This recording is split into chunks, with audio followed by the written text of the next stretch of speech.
तो वही मैंने एक चिट्ठी पढ़ी अभी कुछ देर पहले।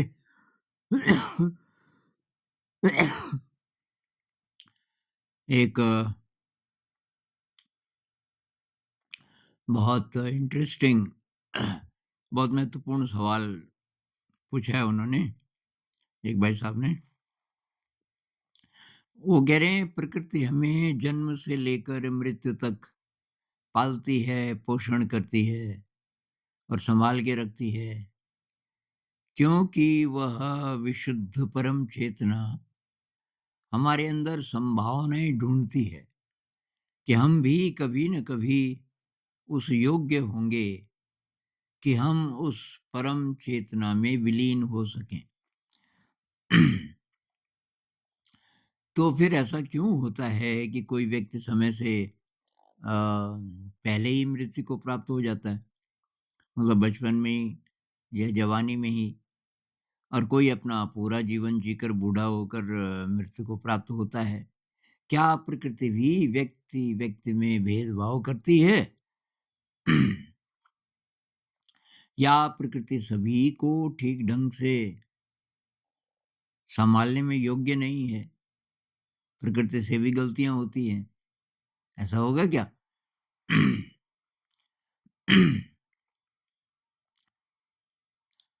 तो ये जो हम प्रकृति बोल रहे हैं ना, ये अद्वैत के हिसाब से तो 2 नहीं है। मतलब मैं अलग और मुझे बनाने वाली प्रकृति, मेरा पालन-पोषण करने वाली प्रकृति, ये अलग-अलग नहीं है, ये एक ही है। ये सारा जो सारी क्रिएशन जिसमें ये पूरा ब्रह्मांड और हो सकता है और भी ब्रह्मांड हो, ये सारा का सारा जीवंत है, सुपर इंटेलिजेंट है। और जिस तरह हमारा जो शरीर एक ही है, एक ही शरीर है, लेकिन अब इतने सारे अंग हैं, उनके काम अलग-अलग हैं, लेकिन सब जुड़े हुए हैं। इतनी कोशिकाएँ हैं, लगातार नई कोशिकाएँ बन रही हैं, पुरानी अ, निकल रही हैं शरीर से बाहर। तो जिस तरीके से शरीर में एक ही इंटेलिजेंस काम करती है, उसी प्रकार से इस पूरे ब्रह्मांड में एक ही इंटेलिजेंस है। और ये जो अहम ब्रह्मास्मि बोलते हैं, उसका मतलब वही है कि मैं ही वो चीज़ हूँ, मैं ही क्रिएटर हूँ। अब ये हमारे साधारण कॉन्शियस ब्रेन को नहीं पता चलता। जिसको हम मैं बोलते हैं, उसको पता ही जो चल जाए तो तब तो सारा पता ही चल जाएगा, उसको नहीं चलता पता। तो जब ये संत लोग बोलते हैं, ऋषि-मुनि लोग बोलते हैं, ये अद्वैत वाले, अहम ब्रह्मास्मि, तो वो अहम उसको बोल रहे हैं। आपका जो हायर सेल्फ कह लो, आत्मा कह लो, उसका स्पर्श जब मिल जाता है, या कबीर साहब कहते हैं ना, बूंद समानी समुद्र में, बूंद समुद्र में, बूंद पता करने गई ना कि कितना बड़ा है समुद्र, थी तो पहले से भी समुद्र में, उसको दिख नहीं रहा था। तो समुद्र का पता कैसे चला उसको? वो अपनी बाउंड्री के पार देखने में सक्षम हो गई कुछ समय के लिए। भई उसने कहा ये तो मैं ही समुद्र हूँ, ये जो बाउंड्री है ये इल्यूज़न था। तो ऐसा कोई अनुभव हो जाए कि उस विराट के साथ हम एक हो जाएँ। अ, तब पता चलेगा कि ठीक बोल रहे हैं अहम ब्रह्मास्मि। लेकिन ये जो सवाल है कि कोई जल्दी क्यों मर जाता है, कोई जवानी में ही, कोई बचपन में ही, तो इसके पीछे अब एक्चुअली तो क्या है, जो विराट सत्य है, वो एक्चुअली क्या होगा जब खुद ही एक्सपीरियंस होगा, खुद ही डेथ के पार जाने का कोई अनुभव होगा तभी पता चलेगा। लेकिन इसमें कुछ लोगों का जो व्यू है, वो मुझे कन्विंसिंग लगता है। वो ये है कि जब नया जन्म होता है, तो उसका फैसला हम खुद ही लेते हैं। अब हम ब्रह्मास्मि के हिसाब से सारे फैसले हम ही लेते हैं, हमसे बाहर कुछ नहीं है। तो नया जन्म लेने से पहले की आत्मा चुनती है, अपने पुराने संस्कारों के हिसाब से, तभी तो जन्म ले रही है ना। पुरानी जो मैल बची हुई है उसको धोने के लिए, उद्देश्य तो वो है। तो उसको धोने के लिए अब कैसी परिस्थितियाँ सही रहेंगी, कहाँ जन्म लेना सही रहेगा, अपनी योग्यता के हिसाब से। योग्यता मतलब जो मैल है जमा, वो फैसला करती है कि कैसा जन्म हो सकता है और कितना समय रहना है। अब कोई पहले क्यों जाना चाहेगा? भई वो वही सोच के आया था, इस जन्म में मुझे इतना अनुभव चाहिए बस। और वो जैसे ही वो अनुभव मिल जाएगा मुझे बाकी टाइम वेस्ट नहीं करना। ऐसा होता है ना प्रोजेक्ट्स को कई प्रोजेक्ट्स जल्दी खत्म हो जाते हैं। वो कहानी है ना एक मछली बेचने वाला था और वो घर आता था जब अंधेरा हो जाता था। मछली बेचते-बेचते टाइम लगता था। एक दिन जैसे ही वो बैठा सुबह-सुबह ही अभी नदी से मछली पकड़ वो तो मतलब अंधेरे में ही चला जाता होगा। मछली पकड़ के शहर गया, बैठा तो अभी साढ़े 8 9 बजे होंगे सुबह के और एक आदमी आया। उसने कहा कि भाई मेरे घर में तो बहुत बड़ी पार्टी है और वहाँ मछली पसंद करने वाले बहुत लोग आने वाले हैं। तो ये सारी मछली चाहिए मुझे। तो मछली वाले ने कहा जी कि थोड़ा ज़्यादा रेट लगा दिया। क्योंकि उसने भी सोचा अभी से मैं करूँगा क्या ये सारी मछली थोड़ा तो रहनी चाहिए। तो उसने कहा जी कि कुछ मछली मैं बचा देता हूँ बाकी आप ले लो। नहीं, नहीं, नहीं की ये सारी लेनी है बोल। पैसा चाहे ज़्यादा ले ले, क्यों नहीं बेचना चाहता? कि अच्छा तो ठीक है। अब वो खा ली। तो उसने कोई सामान-सुमान जो खरीदना था घर के लिए, वो घर चला गया। पत्नी ने बोला, "अभी क्यों आए?"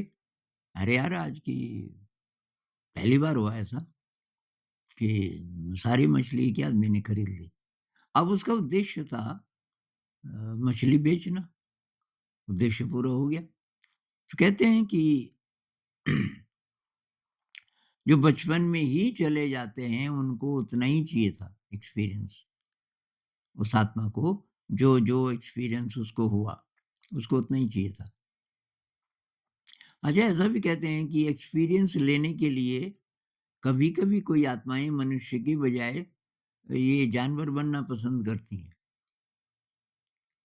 तो ये बात मुझे बहुत अजीब लगी पर कुछ लोगों का ऐसा व्यू है कि जो आपके पेट एनिमल्स हैं, जैसे कुत्ता, बिल्ली, तो अ, बहुत बार की वो रिलेटिव्स होते हैं पिछले जन्म के। अब वो कैसे? मान लीजिए कि आपकी नानी आपको बहुत प्यार करती थी। अब नानी मर गई, अब नानी को दोबारा मौका मिला दोबारा जन्म लेने का। तो नानी ने बोला मैं तो वो उसके पास जाना चाहती हूँ। अ, और वो नानी मतलब आपके प्यार की भूखी है कि आप उसे प्यार करेंगे तो कैसे करके करेंगे? तो मान लीजिए बिल्ली बन गई, उसको पता है आपको बिल्लियाँ पसंद हैं। बिल्ली बन गई, अब आप बिल्ली को पुचकार रहे हो, उसको गोद में ले रहे हो, नानी को तो ले भी नहीं सकते। अगर वो इंसान बन के आती, कुछ भी बन के आती हो, इतना प्यार उसको शायद ना मिलता, जितना कि बिल्ली को मिल जाता है। यहाँ मैं देखता हूँ एक बिल्ली है हमारी, वो मतलब बिल्ली का बच्चा था, बिल्ली छोड़ के चली गई, बहुत छोटा, मरने वाला था। और यहाँ हमारे 2 साथी, 2 लड़कियाँ उसको उठा के ले आए, उनको बहुत तरस आया उसपे और उसपे पिस्सू थे बहुत सारे। उसको नहलाया, धुलाया, साफ-सूफ किया, अपने साथ सुलाने लगे बिल्कुल अपने बच्चे की तरह और धीरे-धीरे, धीरे अभी वो इतना ज़्यादा प्रिय है उनको इतना ज़्यादा प्यार उसको मिलता है, वो मेल है, उसका नाम बिल्लू रखा है, तो बहुत ज़्यादा प्यार।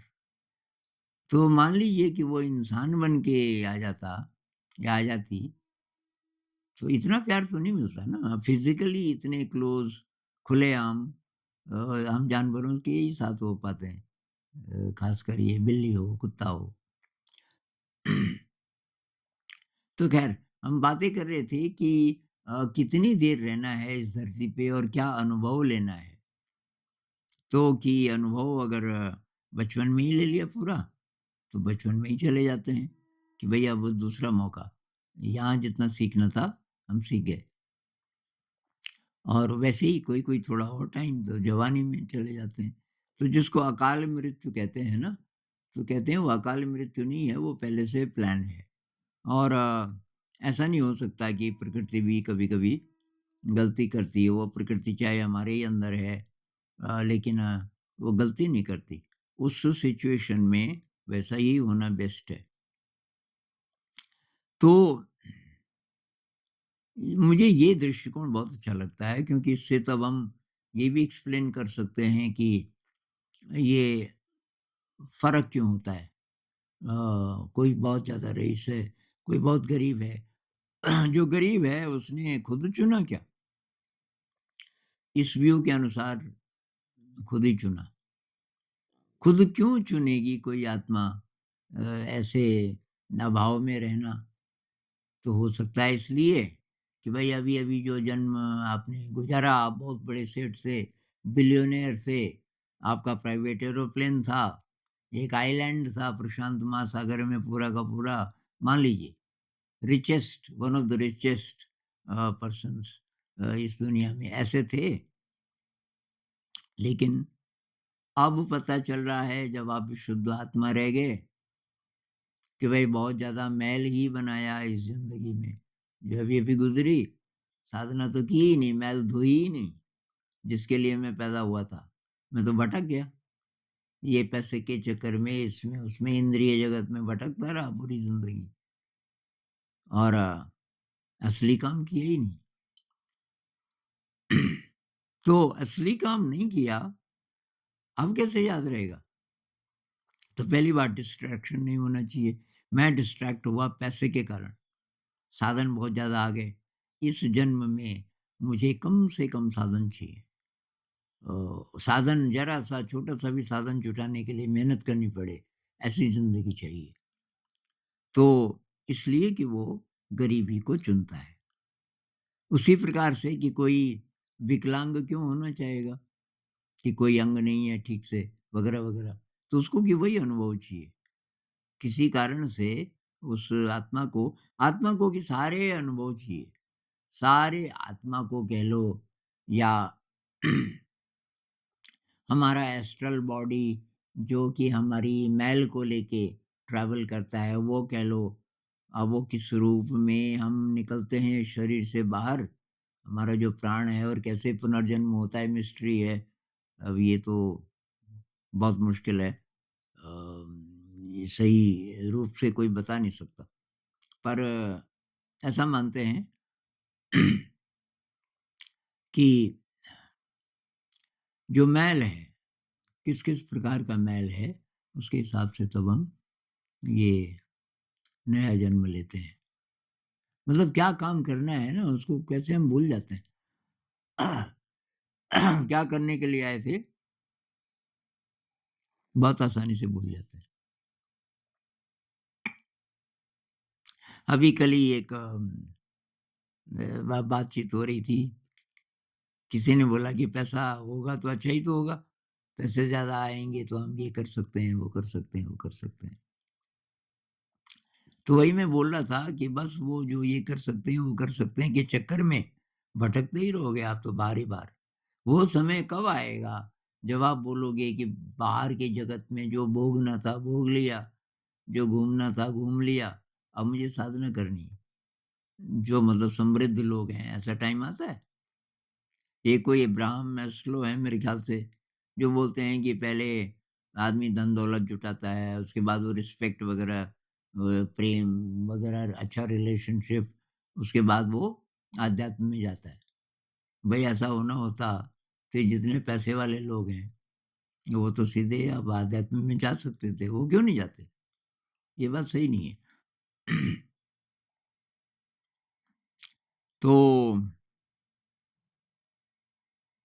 मुख्य बात ये है, मुझे ये व्यू सही लगता है कि भई हम ही फैसला करते हैं। क्योंकि मरने के बाद अब हम शरीर तो रहे नहीं, हम तो आत्मा हैं, सुपर सुपर इंटेलिजेंट। आत्मा को वो सारा मैल दिखता है जिसके कारण तब हम नया जीवन जीते हैं। न मतलब फिर दोबारा से जन्म लेते हैं। तो क्योंकि आत्मा तो सुपर इंटेलिजेंट है, उसको सब पता है, कैसे-कैसे करके इस जन्म में ये प्राणी भटक गया और अब क्या करें? अब इसको कैसे करके क्या परिस्थिति दें? तो ये कि आप ही चूज़ करते हो क्योंकि उस समय ये प्राणी जो मैं बोल रहा हूँ, तो वो तो अब आत्मा आप ही हैं, आत्मा ही हैं सीधे। लेकिन अब शरीर धारण करने वाली हैं फिर, तो कैसी परिस्थिति होगी वगैरह-वगैरह। तो ये जो विकलांगता वगैरह-वगैरह है, ये भी इसी में आता है। अब मान लीजिए कोई बहुत खूबसूरत था, शरीर बहुत अच्छा था, दुरुपयोग किया, काम-वासना में लिप्त रहे, दूसरों को आकर्षित करने में लिप्त रहे, तो ये खतरा है। तो भई इस बार ऐसे मुझे बनना है कि मैं बिल्कुल कुरूप, किसी को आकर्षित ना कर सकूँ, ताकि बस एक ही रास्ता बचे, मुझे आध्यात्म में जाना है। ऐसा कुछ हो सकता है। अ,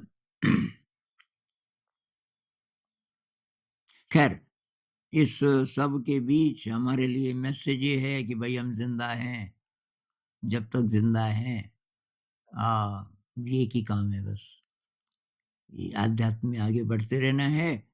बाकी संसार में जो करना है वो भी कर लेंगे, जो ज़रूरी है वो फालतू नहीं करेंगे, फालतू नहीं करेंगे। वो कई लोग कहते हैं ना मैंने ये जगह भी घूम ली, ये भी घू 2 अंग्रेज़ आए यहाँ, 1 इंडियन और 1 अंग्रेज़ कुछ साल पहले। अब वो अंग्रेज़ बाहर तो देखे ही नहीं प्रकृति वग़ैरह। वो चॉकलेट रहते थे उसके पास, बस चॉकलेट खाता रहता था। सुबह 4 से 5 ध्यान होता है, तो उसमें तो ख़ैर वो इंडियन भी नहीं आता था, पर शाम के ध्यान में 8 से 9 वो सो जाए, दीवार पे आड़ लगा के, उसको कोई इंटरेस्ट नहीं था।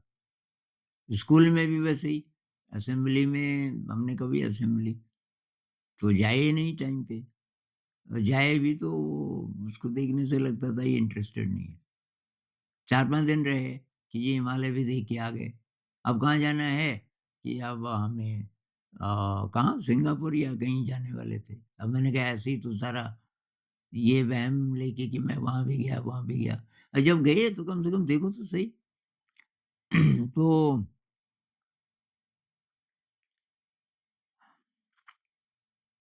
तो ख़ैर,